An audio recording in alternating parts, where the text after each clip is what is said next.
nous comprenons très bien l'omerta. Vous savez, le bâtonnier, l'ancien bâtonnier à Keremouna, qui maîtrise très bien ce dossier et qui nous a accordé à Equinox notamment l'émission La Vérité en face, que vous conduisiez avec Cédric Moufélé en son temps, expliquait clairement de quoi il s'agit dans l'affaire Glencore et se montrait disponible pour conseiller et accompagner l'État du Cameroun à en savoir plus sur ce dossier.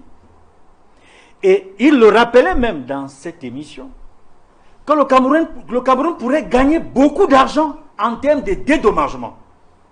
Je pense que lorsqu'on va rediffuser, en tout cas c'est sur YouTube, si on rediffuse encore cette émission, vous verrez tout ce que Keremouna a dit. Donc lorsqu'aujourd'hui, c'est la RDC qui engrange de l'argent, 180 millions de dollars, le Cameroun également aurait pu engranger autant d'argent.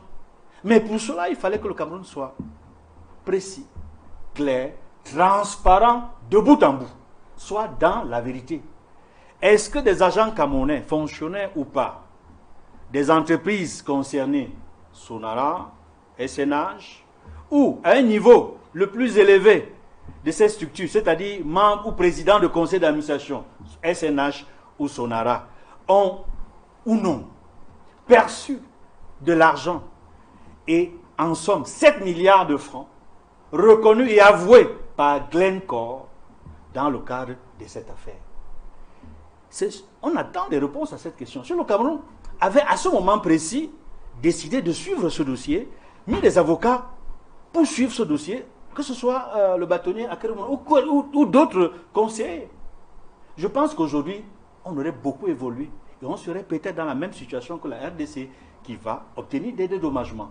Mais malheureusement, l'absence de lisibilité, l'absence de traçabilité ne sont pas de nature à permettre au Cameroun de jouer franc jeu de manière définitive dans cette affaire.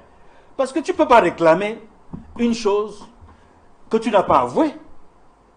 Il faut d'abord avouer que oui, comme cette structure le dit, nous pensons à travers une enquête menée en interne que voilà ce qui s'est passé. Au Cameroun, est-ce qu'il y a même une commission d'enquête officielle en interne pour savoir si des responsables des dites sociétés ont perçu ou non de l'argent? Officiellement, non. Sauf si cela s'est passé dans les coulisses et les médias ne sont pas au courant parce que ça n'a pas été officiellement annoncé. Donc le Cameroun aujourd'hui se retrouve dans une situation très embarrassante. Mais la situation est embarrassante parce qu'elle s'est mise elle-même dans une situation rocambolesque. Elle ne sait plus si elle doit revendiquer ou pas.